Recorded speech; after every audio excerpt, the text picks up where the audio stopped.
It's 4 in the morning and we're still driving with our headlights on. However, soon they will be switched off as we are approaching the notorious city of Bakhmut. We wanted to know what it feels like to fight in one of the most dangerous places of this war. So we decided to embed with this mortar unit for 24 hours. The rest of the road we drive using a night vision scope. Reaching the position is one of the most dangerous parts of the mission. Even with the lights off, we are still exposed, as recently the Russians started using thermal vision FPVs.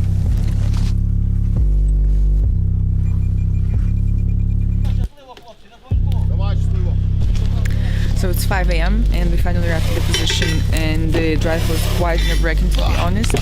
We saw multiple flashes in the sky and different shells coming from different directions, burning houses. One is actually burning just behind my back. And now the unit is preparing their mortar for a long working day.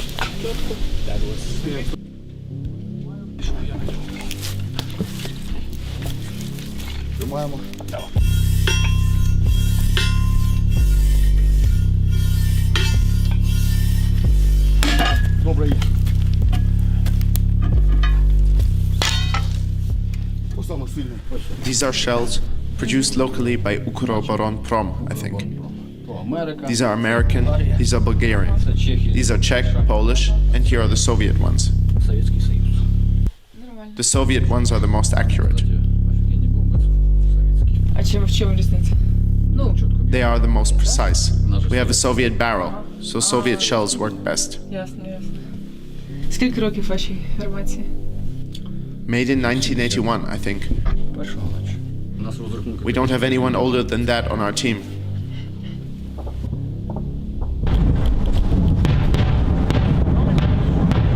The preparation is over, and we move to one of the last intact cellars left in this village. The soldiers made it as cozy as possible, given the conditions. Here they spend most of their time, leaving only to fire the mortar.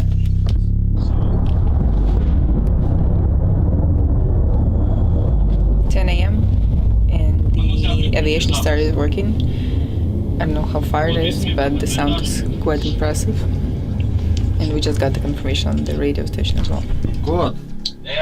Та чую!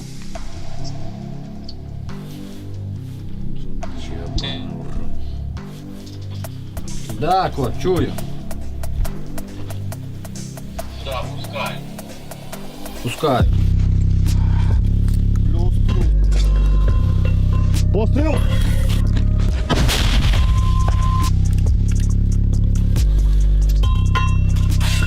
Пострел! So it's 12 p.m. and it's been 8 hours since we're here, and there is a lot of waiting, it's true. However, just being here under the constant incomes and outcomes and aviation and everything is quite exhausting. But the most difficult part, I guess, is knowing that you cannot get out of here because we were brought here by the soldiers, and as soon as we left the cars, they went back home because it's too dangerous to keep the car in here. Now it's time for the next shot.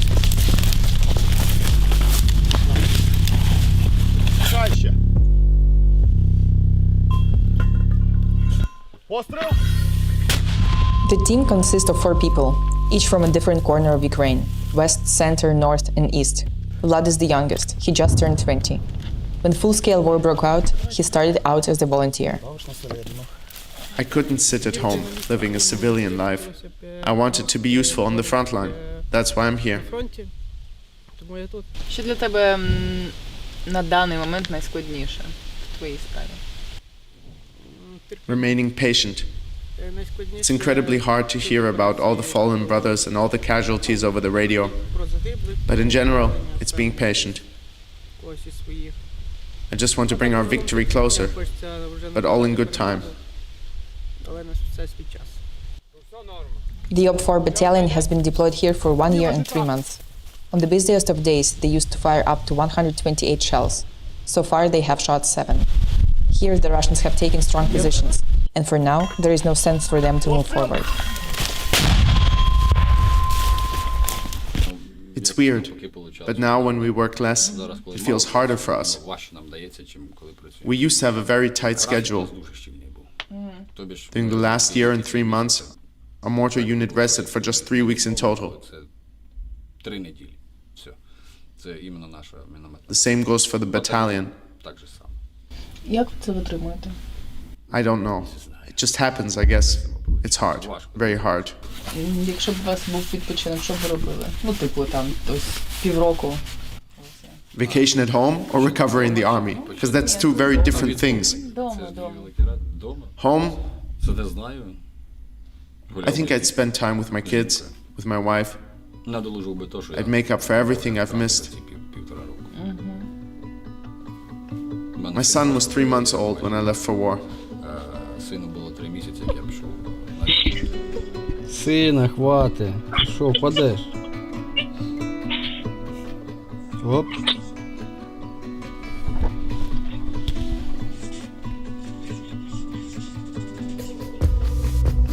Останови його, він зараз впаде, Аліна.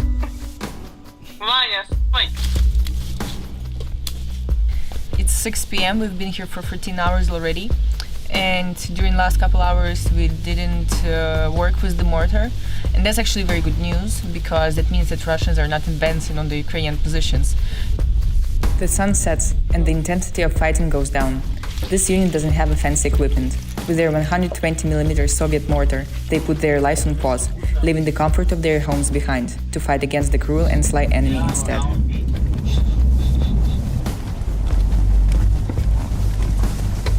It's 4 a.m.